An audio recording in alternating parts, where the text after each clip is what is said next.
TikToker স্ত্রী মা হয়েছেন, আর এ নিয়ে ফেসবুকে এলাহি কাণ্ড করে বেড়াচ্ছেন সেলুন ব্যবসায়ী স্বামী। কারণ তারা এখন আয় করছেন কারি কারি টাকা।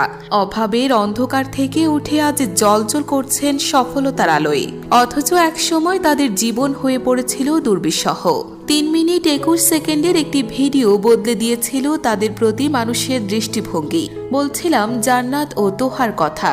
জীবনের সকল কঠিন পরিস্থিতি পেরিয়ে এই দম্পতি এখন যাপন করছেন স্বপ্নের জীবন।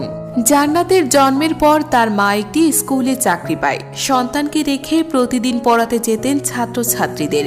জান্নাতের বাবা বাহিরে যেতেন ব্যবসার কাজে। ফলে বাবা মা থাকতেও একা একাই বড় হয়ে থাকেন এই টিকটকার। এমন সময় অন্য পুরুষের সাথে জড়িয়ে পড়েন তার মা। বিষয়টি জানাজানি হলে চাকরি ছাড়তে বলেন জান্নাতের বাবা, কিন্তু চাকরি ও প্রেমিককে রেখে বাকি সব কিছু ছেড়ে দেন এই নারী। ফলে ডিভোর্স হয়ে যায় জান্নাতের বাবা মায়ের। জান্নাতের বয়স তখন মাত্র 4 থেকে 5 বছর। এরপর রীতিমতো একটা ফুটবলে পরিণত হন তিনি। মায়ের কাছে গেলে তিনি গ্রহণ করেন না, বাবার কাছে গেলে তিনিও তাড়িয়ে দেন।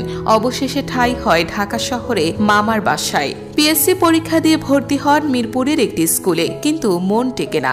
কারণ হৃদয়ের এক কোণে সারাক্ষণই বাবা মায়ের আদরের অভাব।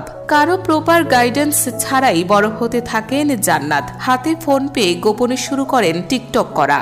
ইনস্টাগ্রামে পরিচয় হয় আরেক টিকটকার তোহার সঙ্গে। শুরু হয় প্রেমের সম্পর্ক।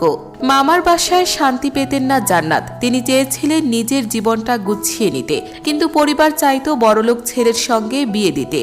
ফলে মাত্র 16 বছর বয়সে বাসা থেকে পালিয়ে যান জান্নাত। চিরদিনের জন্য হাত ধরেন 19 বছরের তোহার। জান্নাতকে বিয়ের আগে তোহা শর্ট ফিল্ম ও নানা কন্টেন্ট বানাতেন, কিন্তু রিচ খুব ভালো একটা ছিল না। বিয়ের পর ভিডিও থেকে একদম সরে যান তিনি।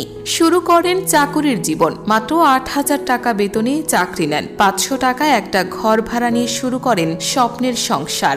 তোহা অফিসে গেলে অনলাইনে সময় কাটাতেন জান্নাত। ভিডিও দেখতেন কাপল ব্লগারদের, ভাবতেন তারাও শুরু করবেন। তোহা সাপোর্ট করতেন না শুরুতে। তাই একদিন স্বামীকে না জানিয়ে দুজনের একটি ভিডিও আপলোড করেন জান্নাত। মাসখানেকের মধ্যে সেই ভিডিওর ভিউ হয় 1 মিলিয়নেরও বেশি।